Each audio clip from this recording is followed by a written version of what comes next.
Beruchim haboim, welcome everyone. We're about to begin Be'ezras Hashem together on Daf Kuf Lamed Hey Amud Aleph, 5 lines from the bottom. Our Gemara is now discussing the requirement to give bris milah on the 8th day. Says the Gemara, Omar Rabbi Asi, Kol she'imoy tmeya leida, nimo l'shmoina. V'kol she'ein imoy tmeya leida, ein nimo l'shmoina. Rav Asi is teaching us there's a distinction. When a mother has tumas leida, that means she has a natural delivery, then there's a requirement to give the milah on the 8th day. However, if either the scenario is that it's a C-section, or the woman who gave birth was a goya, and only after giving birth was misgayeres, whereby there's no tumas leida in either scenario, then the bris milah is done right away. It's not to be waited until the 8th day. Even on the first day, that's the requirement. Shenemar brings a pasuk smichus in the psukim. It says, Isha ki tazriya v'yolda zochar v'tama. A woman who gives birth to a male should be tummy for 7 days. And then the pasuk right away says afterwards, Uvayim hashmini yimo b'sar los. On the 8th day, you shall then do the bris milah. So he sees from these smichus of these psukim that davka when there's a tumas leida, when there's a natural delivery, is a requirement to give the bris milah on the 8th day. Otherwise, the bris milah is done immediately. Omar le Abaye. Abaye challenges. He says, Doros havishonim yoichichu shein imo tmei leida v'nimo l'shmoina. The earlier generations, Abaye says, demonstrate otherwise. That means from the time that Avram Avinu was already commanded to give bris milah all the way until Matan Torah, we see that the circumcision was given, that milah was given, the bris milah was given on the 8th day, despite the fact there was no tumas leida. Omar le. So he says back to Abaye, this is Rav Asi speaking, Nosna Torah v'nischadsha halacha. Once the Torah was given, this halacha was nischadeshes. That means once the Torah was given and there was tumas leida, then the requirement to give bris milah is only on the 8th day. But if there's no tumas leida, then the bris milah is to be given the first day right away. We're on the top of Kuf Lamed Hey Amud Beis. The Gemara now challenges, Eini, is this so? V'ho itmar yoytze doifen umishe yesh lo shtei orlois. There's a statement that says either in a scenario where the child is born with a C-section, a yoytze doifen, not naturally, or a scenario where the child has 2 orlos. Let's say there's a gid with 2 different orlos. It's not clear which is the ikar orla, and it says orloso in the Torah. You should remove his orla singularly, so therefore this is a suffix. So Rav Huna, Rav Chia Barav have a machlokes. Chad amar mechalin les haShabbos, v'chad amar ein mechalin. There's a machlokes whether you're mechal Shabbos for this scenario. And what we're discussing over here, what's nogea to us, is the scenario of a woman who gives birth with a C-section. There she doesn't have tumas leida, and here we see that the machlokes whether you're mechal Shabbos or not. So ad kan lo pligi el lechalal v'haShabbos. Here there's only a machlokes whether you're mechalas haShabbos when there's a C-section, a yotzei doifen. Aval l'shmoy nevadi mahalin le. But on the 8th day, certainly you will go ahead and give the bris milah. So we see over here, not like Rav Asi, we see that indeed, that even when there's no tumas leida, because there's a yotzei doifen, still there's a requirement to give the bris milah on the 8th day. Answers the Gemara Haba Hotalia. The fact that you can go ahead and give the bris milah on the 8th day, that is the reason why you're able to mechalel Shabbos, because only a bris that's bismana on the 8th day, that's chal on Shabbos, can be then doiches haShabbos. As says the Gemara now, kitanoi, it's a machloikis tanoim, whether indeed tumas leida is what requires the bris milah to be done on the 8th day, or even when there's no tumas leida, still the bris milah must be done on the 8th day. Yesh yilid bayish shenimo le'echod, v'yesh yilid bayish shenimo le'shmoina. Now, the Torah tells us that when a person has an eved knaini, he has a requirement to then mal the eved knaini. Now, there's 2 different types of eved knaini. There's an eved knaini that was born, you had the shifcha already in your possession, and then she became pregnant and gave birth to a child. That's called a lead bias. And there's also another Evet Knaini where it was acquired with kesef. You bought the shifcha, you bought the child together with the shifcha. That's called a miknas kesef. So in both scenarios, the Torah talks about the yelid bias and the miknas kesef, these Evet Knaini, that must be then given a bris milah. Now, in one pasuk it says the 8th day, another pasuk says doesn't mention anything about any days. So from here, Chazal learn out that sometimes it's on the 8th day that you must give the bris milah to these Evet Knaini, and sometimes it's the first day. Says the Gemara now again, quoting this Tanoim. Yesh yilid bayis shenimol le'echod. There's a yid bayis like then giving a bris milah on the first day. V'yesh yilid bayis shenimol l'shmoina on the 8th day. Yesh miknas kesef yishayimol le'echod.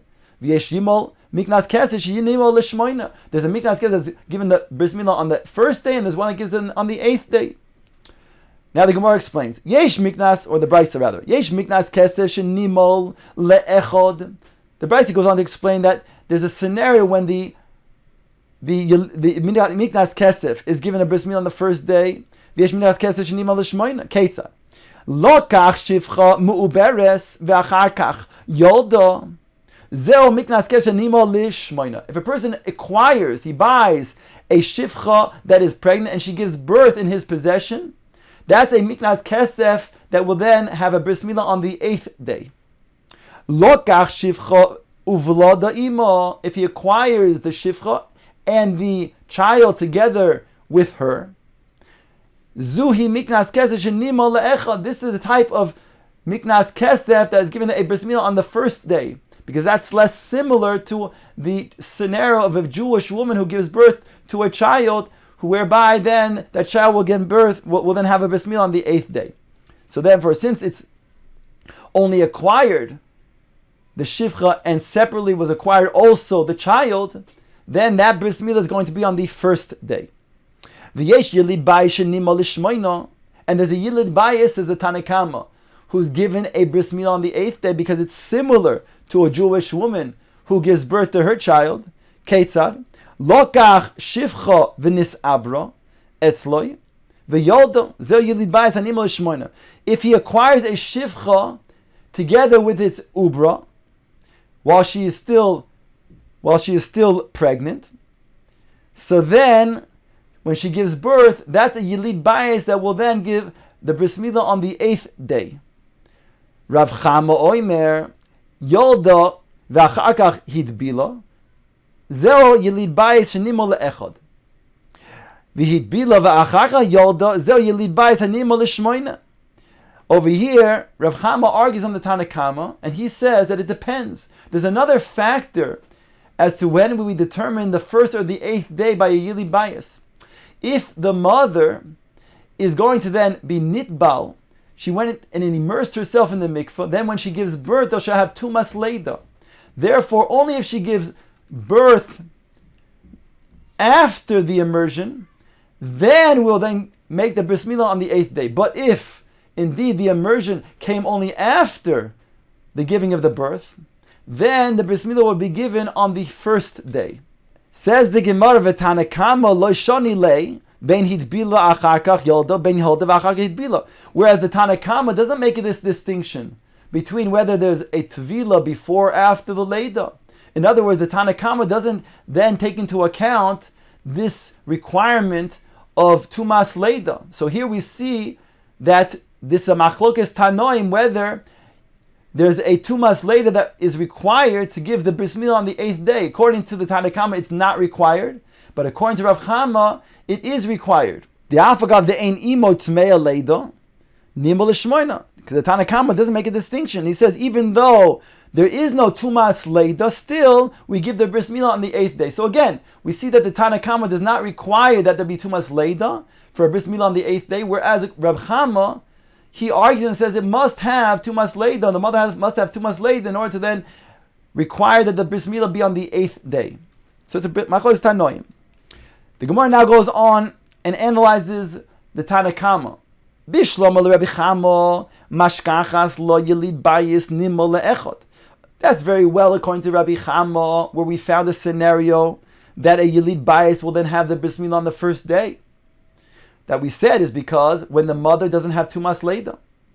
Yelid Bayis Nimol Lishmoina. And that we also said is in a scenario when she was Toivel first and therefore she does have Tumas Leida, according to Rav Chama. Miknas Kesed Nimol Le'echa, Miknas Kesed Nimol Lishmoina. And we also found a scenario where the Miknas Kesed will be on the 8th day and when it will be on the first day. Now the Gemara explains. If she first gave birth and only then immersed herself where there's no Tumas Leida, then Rav Chama says then the child will then give bris milah on the first day. But if it was indeed that the mother was nitbal, she immersed herself, and then she gave birth, then she has Tumas Leida, and therefore the Yelid Bayis will then have the bris milah on the 8th day. Miknas kesef nimol lishmoina kigon shelokach shifcha meuberes v'hidbila v'achar kach yoda. The scenario of Miknas kesef is when he acquired the miknas, the shifcha, when she was meuberes, then she was nitbal, and she was then afterwards giving birth. So that's a scenario when the child will then have the bris milah on the 8th day. Miknas kesef nimol le'echad kigon shelokach zeh shifcha v'zeh ubara. Whereas a scenario when he acquired the shivcha as well as the child with the shivcha, then that miknas kesef will be given the bris milah on the first day. So that's all the 4 scenarios according to Rav Chama. But the Gemara now challenges and says, what about the Tanakama? We found all 3 of the 4 scenarios in the Tanakama. We're missing one. What would be the scenario that a Yelid Bayis would be given a bris milah on the first day? Since according to the Tanakama, there's no distinction whether the mother immersed herself before or after. In other words, there's no requirement of Tumas Leida, then it would always be on the 8th day. What would be a scenario of Yelid Bayis on the first day? Amar Rabbi Yirmiyah beloikeach shifcha leubra. Rabbi Yirmiyah explains that we're talking about a scenario when he buys the shifcha for its ubar. That means that he doesn't acquire the shifcha. The shifcha is owned by somebody else. And he acquires the rights to the ubar of the shifcha, the child that will then be born to the shifcha.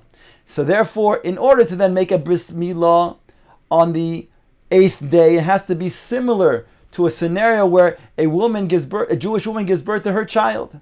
But over here, since we're talking about a scenario where this person acquired the ubar, not the shifcha itself, therefore he has no bailis over the mother, and therefore the Yelid Bayis over here must then give the bris milah on the first day, not the 8th day, because it's dissimilar to a Jewish scenario. So the Gemara says, Hanicha leman damer kinyan peiros lav ki kinyan guf dami. El leman damer kinyan peiros ki kinyan guf dami ma'ika lemem. There's a machlokes Reish Lakish and Rabbi Yochanan. When a person acquires something, he makes a kinyan of the peiros.